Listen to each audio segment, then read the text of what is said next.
Savvy Second is partnered with Boone Slick Industries, whose goal is to give people with disabilities job opportunities. We're taking a look to see what streets may be dangerous, what might not. Here, let me show you right now. We're out in one of the neighborhoods. This is Northampton.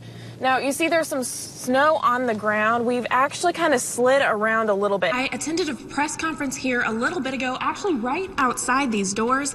Now, I learned that earlier, Maria Chappelle Nadal was given an envelope with some kind of substance leaking out of it. You only need a wall, your hands, and a special ball. Now, this ball is so heavy, you're gonna need some gloves. When a pipe freezes, it can burst, as you see right here. If your tree is infested, would be blonding on the log. Now, another sign could be splits on the bark from feeding. Tigers fans are preparing to pack the seats to cheer on the black and gold. Now, I talked to one of the managers of the Sports Zone earlier today who said having a watch party was a no-brainer. With 12 boxes of cookies in each case, that's a lot. Boys who were killed in the fire was held.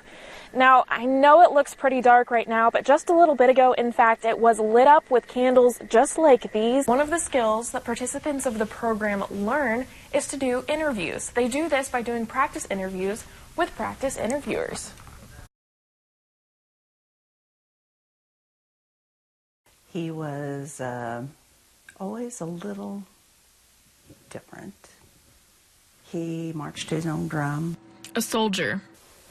He was always a defender of those that were downtrodden, people that were being picked on. A mother's hero who might now be shared with the community. Representative Vicky Hartzler introduced a bill that would rename the Columbia Post Office on Walnut Street in Sterling Wyatt's honor. Tim Rich, a family friend who also works with veterans, wrote a letter in support of this idea, not just for Sterling Wyatt, but for all soldiers, because they're willing to make the ultimate sacrifice for all of us.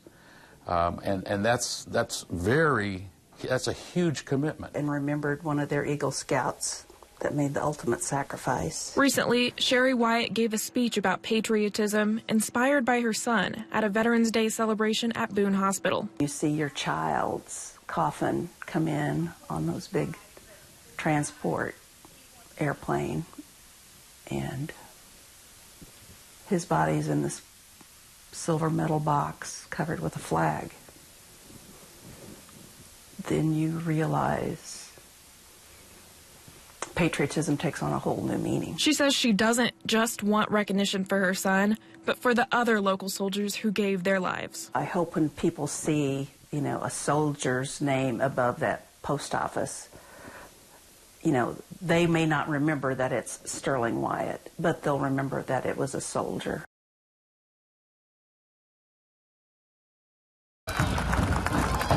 Like father, like son, and like father, like daughter. It's like a dream. It's like you're sitting on your couch watching a boring movie and you're dreaming. And they all come true. Yes, proud, amazed. I sit there and I think that she could be, how good she could be is just, it's amazing. It's just like an experience that just makes you crave to run even more. And just being able to cross that finish line and have that goal that you've been working towards for so long be accomplished. A 5-time NCAA champion, it might come as a shock to most viewers, but it's anything but in the Schweitzer family. I started there in 1964, and I coached through 2007. There, as in Dowling Catholic High School, where Carissa ran track. And her father ran track. If you take a look at Dowling Catholic's Hall of Fame, you might see some familiar names. I really wasn't looking for anything, just to be with kids. That was my main goal, After running in high school, both Frank and his son Mike went on to become All-Americans at the University of Minnesota at Mankato. And now Chris, of course, we dreamt that she would become an All-American, and all of a sudden she's way more than that. Carissa, born into a running family. My parents, they actually came up with my name when they were at the Drake Relays. Carissa Schweitzer, the former Dowling Prep, has moved Missouri to the lead. Born into a legacy. I don't really show aggression really anywhere, but when I'm on the track, it's just like a totally different feel to it. Born to be a star. Was coming in the beginning, Yes, I mean, I'm always nervous for a meet or a race just because nerves just show how much you care, and I'd be nervous if I wasn't. But this one is especially because it's just at my hometown, and I want to run and I want to make everyone proud. So just to go back and be able to showcase my training and be able to make Iowa proud. Olivia Gerling, KOMU 8 Sports, Des Moines.